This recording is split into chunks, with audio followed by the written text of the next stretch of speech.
Hi everyone, so this is the time to exit all of the positions in the futures market and maybe even also in the stock market because of the US-China situation. And my name is Eli, I'm a professional option trader. I manage over $8 million currently. And I think this video might be really important. It's just a futures market update for you. Now, I also do mentorship outside of my own trading, because I do get a lot of requests for it. So if you're interested, let me know. You have the email up on the screen right now. You can email me and we'll see if we are a good fit for one another. Now let's get right into the video.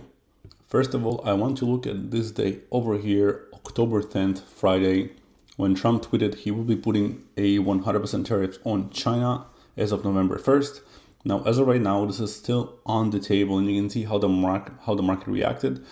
Now, basically every single other product reacted the exact same way, just kind of dropped pretty hard, as you can see, and volatility increased.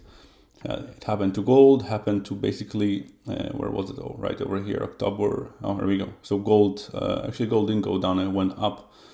But most other products just kind of went all the way down because, again, if tariffs are going to be applied on China, which they have a lot of influence on the US economy, prices might go down, but we don't know what's going to happen. There's a meeting between Trump and President Xi Jinping, I think next week or just by the end of the month, and hopefully they get to some sort of agreement and a trade deal. But if they don't, things can get ugly very quickly, and then things can get better even quicker. But they will get ugly first, and a lot of people can really get stopped out. So this is why I currently don't have any positions at all. I only have government treasury bills, and I'm just kind of waiting to see the outcome of the situation. I'm waiting for things to kind of calm down. But for me, as someone who manages quite a bit of capital, I do feel a lot of responsibility to only ever take positions where the odds are clearly in my favor. Right now, nothing is really clear of what's going on, and I'm going to go over each and every product. So just quickly go over crude oil is kind of in a big side trend, nothing really interesting going on, no trends. With copper is actually in a nice slow uptrend. Gold is clearly in a pretty big uptrend, same with silver. Now we have soybean, which is in a massive side trend. It's been there for quite a long time. We have wheat, which is clearly being downtrending for quite a while, I guess since almost the beginning of the year, since February. And we have natural gas, which I currently don't trade at all, just because this is the winter time and there's too much volatility, and I don't want to be part of moves like this where we have 6.5%, or on the front month we had the 13% move in a single day, just coming out of the weekend for no good reason. So let's go over the technicals for each product, and I'll show you exactly why the US-China situation can be really critical, basically for mostly all products other than natural gas and wheat. So if you look at gold and silver futures analysis, the trend is clearly an uptrend. We just looked at it. Volatility is pretty high, and I'm looking at the CVOL, the Commodity Volatility Index. You can search it up, or just ask in the comment section. I'll be happy to elaborate a bit more. Volatility is pretty high relatively currently. Now, is there a reason for the price to increase? The answer is yes. And we have rate cut expectations by the end of obviously October.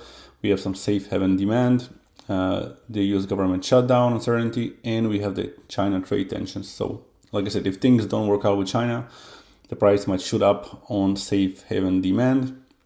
And we have a lot of uncertainty with the US government shutdown. It hasn't been much in the news, but it's one of those things that can just kind of come back and haunt you. So when suddenly the news outlets decide that this is going to be the main focus.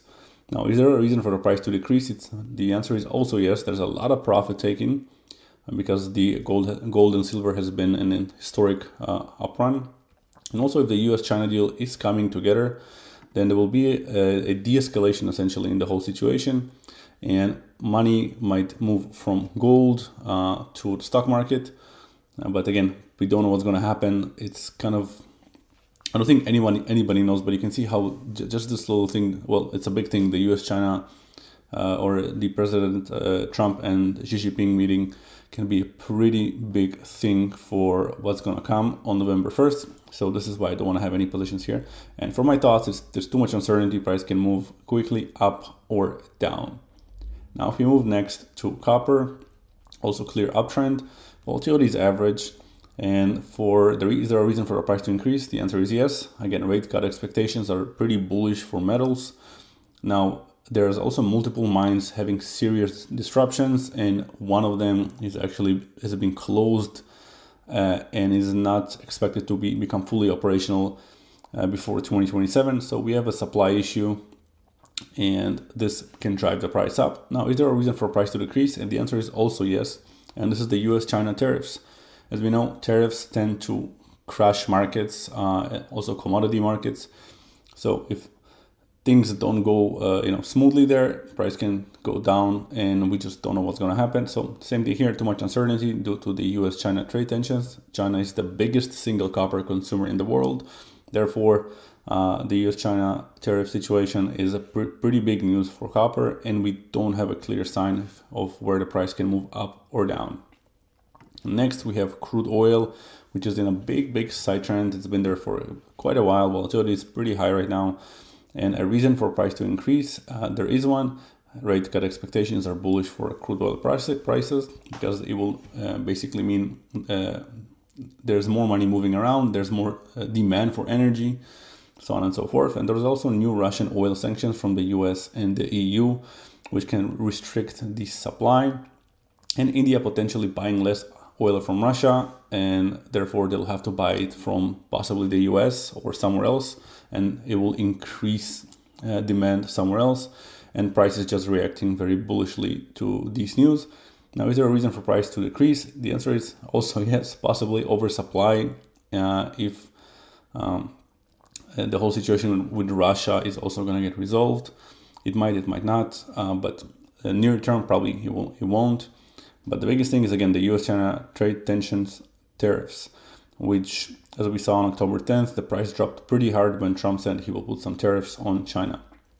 So prices tend to drop when we have some tariffs, at least as of this year. It happened in April 2nd. We all saw it. Everything dropped down. So this might be not as bad as April 2nd and what followed, but it still might be pretty devastating for a lot of accounts. And this is just not a risk, anyone with enough logic in their mind is supposed to take. And not at all. There's absolutely no upside to it. And it's okay to miss a trade, not a big deal.